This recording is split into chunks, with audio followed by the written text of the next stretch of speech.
Hey everyone, welcome back. We're diving into the world of power dynamics and influence today.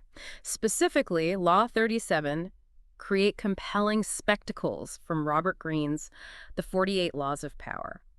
It's pretty amazing how this concept from centuries ago is still so relevant, in our tech-driven world. It really is. And I think it all boils down to just humans being visual creatures. We're just drawn to those big displays and symbolism, anything that really stimulates our senses. So let's unpack that. The source really emphasizes this visual element, saying spectacles tap into something almost primal in us, like bypassing logic and reason. Is that kind of what Greene's getting at? Yeah, I think so. Yeah. When you consider how our brains actually process information, visuals they leave a much stronger impression than words alone.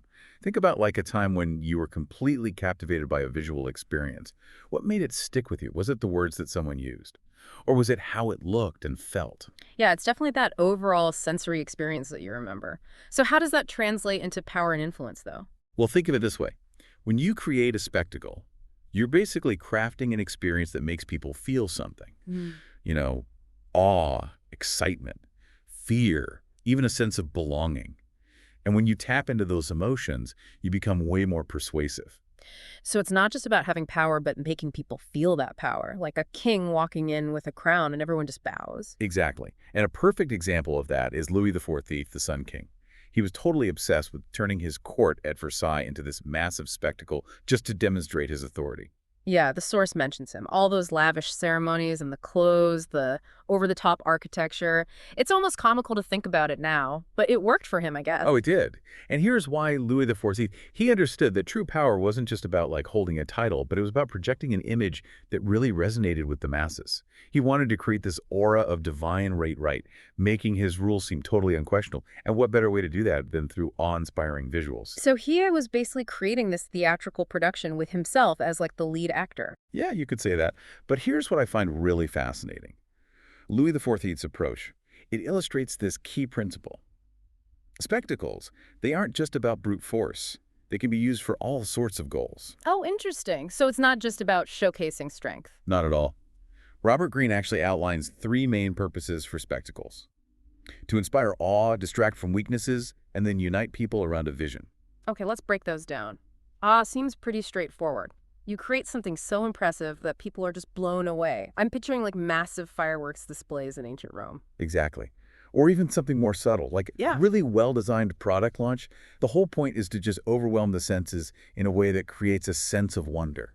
Okay, that makes sense. What about distracting from weaknesses? How does a spectacle do that? Think of it like a magician. Right. By focusing your attention on like the doves appearing out of thin air, you miss the sleight of hand that actually made it happen. A spectacle can be kind of like that. It diverts your attention away from something else, something the creator doesn't want you to notice. That's kind of sneaky. Are we saying that all spectacles are manipulative? Not necessarily. It really depends on the intention behind it. And it's worth noting that this distraction tactic can be used for good or for bad. Like take a company that's having some internal struggles. They might launch this huge attention-grabbing marketing campaign to shift the focus away from their problems and buy themselves some time to fix things. Right, so it's all about how the tool is used. What about uniting people around a vision? How does spectacle play into that? Well, think about like a concert or a sporting event. Thousands of people coming together experiencing something powerful and moving. There's a certain energy there, a shared emotion that transcends individual differences. And spectacles can create that same feeling. So it's about crafting an experience that brings people together under a common idea. Exactly. Yeah. Take the Olympics, for instance. Athletes from all over the world competing, but even though they represent different countries, there's this sense of shared humanity and sportsmanship that unites them. Interesting. So we've got these ancient examples, but how does this concept of spectacle work in today's world? It's more relevant than ever. Think about Steve Jobs and those Apple product launches. He was a master at creating this anticipation and a sense of wonder around something as simple as a new phone. Yeah, he really turned those product launches into theatrical events. I remember reading that he'd spend hours obsessing over every single detail, the lighting, the stage design, even the pauses in his speeches, like he was conducting an orchestra. And that's what made it so effective. He understood the power of theater. He knew that by crafting the presentation just right, he could amplify the perception of Apple products as super innovative and desirable. So it wasn't just about the tech itself, but the story he built around it, the spectacle. Hmm. But wasn't there a downside to that? Did that contribute to this idea of Apple being exclusive, maybe even overpriced? That's definitely something to consider. Did the spectacle elevate the products beyond their actual value, or was it just a brilliant marketing tactic that tapped into people's desires? It's a question that's still being debated today. Okay, so while there might be some ethical considerations, you can't deny that Jobs was a master of spectacle. But for us everyday folks, how do we translate this into something practical? All sounds a bit intimidating. It doesn't have to be like a Steve Jobs keynote, though, right? The source actually gives some practical tips on how to use this Law 37. One that I really liked was the idea of visual storytelling. We're always just bombarded with info, so finding a way to stand out is so important. Yeah, for sure. And visual storytelling does exactly that. Instead of just telling people about your ideas or experiences, you show them. Use images, videos, even your own body language to create a picture that captures people's attention. So instead of saying, I'm a great leader, you might. You could share a story about a time you led your team through a difficult project. Highlight the decisions you made that show your leadership. Or even make a short video of your team working together to show their accomplishments. That makes sense. It's like show, don't tell, but visually. Mhm. And I guess social media is perfect for this, right? A picture or video can say so much more than just text. Totally. Social media is all about visuals. It's the perfect place for Law 37. Think about how you can use visuals to build a personal brand that people will remember and that feels genuine. Okay, visual storytelling. Got it. What else does the source say? Another tip is mastering presentation. And this isn't just about what you wear, although that's part of it.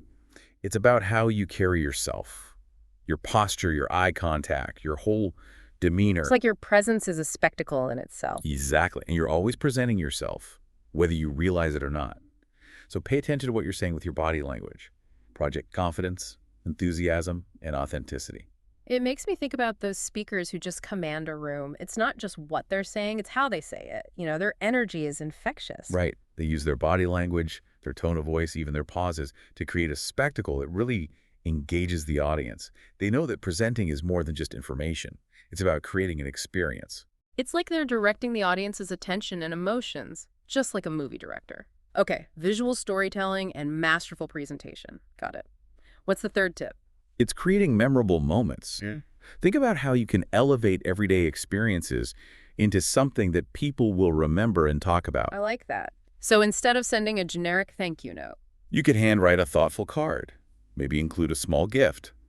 Or instead of a standard email after a meeting, record a quick video summarizing the key points and expressing your excitement about working together. those are great examples. It's about being intentional and doing something unexpected. Doesn't have to be expensive or over the top, just something that stands out and makes people think, wow, that was different.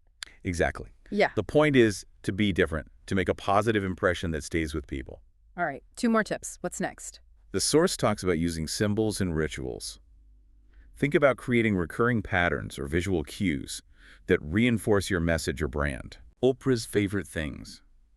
It became this huge phenomenon, a symbol of generosity and good taste, or a company that always uses a specific color scheme in their marketing, or a leader who starts meetings with a motivational quote. It's about consistency and recognition. So it's like creating a visual shorthand that people associate with you or your brand. It builds familiarity and trust. Exactly.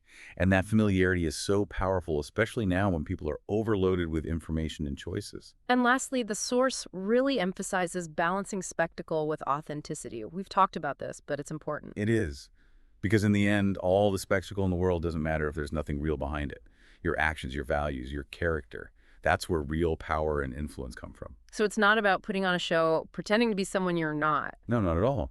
It's about being genuine, being yourself, and then expressing that through these compelling spectacles. It's about making sure your outward image matches your inner values. I'm realizing that this law is more than just a tactic or technique. It's almost a way of life. I think you're right. It's about understanding how people see us and how we can shape that perception to reach our goals while still staying true to ourselves. But, of course, with great power comes great responsibility. We need to use this carefully, Ray. Absolutely. Spectacle can be used for good, Yeah. but also to manipulate and deceive. Yeah. It's up to each of us to use it ethically and responsibly. So how do we make sure we're not just using it for superficial gain or to boost our ego? How do we stay grounded? That's a great question. And it takes us to the core of Law 37. It's not about creating a flashy image to hide behind. It's about using spectacle to amplify your true self, your talents, your values, your vision. Yeah, it's about finding that balance, right? Hmm. Between authenticity and really being intentional with how things look. Right. It's about creating a spectacle that's compelling, but also genuine, something that draws people in and makes them connect with you on a deeper level. This has been really eye-opening. I'm seeing how this law can apply to so many different parts of life, like building your personal brand, leading a team, even starting a movement. Spectacle can be such a powerful tool for making a real difference in the world. And that's why it's so important to understand it and how to use it well. Because when it's used the right way, spectacle can really be a force for good. So as we're wrapping up our deep dive into this world of spectacle, what stands out to you the most from Law 37? What are you taking away from this? I think what's really hitting home for me is how this law encourages us to think differently about how we present ourselves. Hmm. You know, it's not about being fake or putting on an act. It's about being aware of the image we project and using that to our advantage. Yeah, it's like we're all directors of our own stories. Exactly. And like any good director, we need to think about the visuals, the storytelling, the whole impact we're making. But we also need to make sure that the story we're telling is real, Yeah. that it reflects who we are and what we believe in. Absolutely. Authenticity is key. Without it, even the most amazing spectacle will fall apart. Well said. So as we go out into the world with this new understanding of spectacle, what's the one thing you want our listeners to remember? I'd say this. Remember that the most powerful spectacles are the ones that come from a place of truth and purpose. Don't just try to get attention for the sake of it.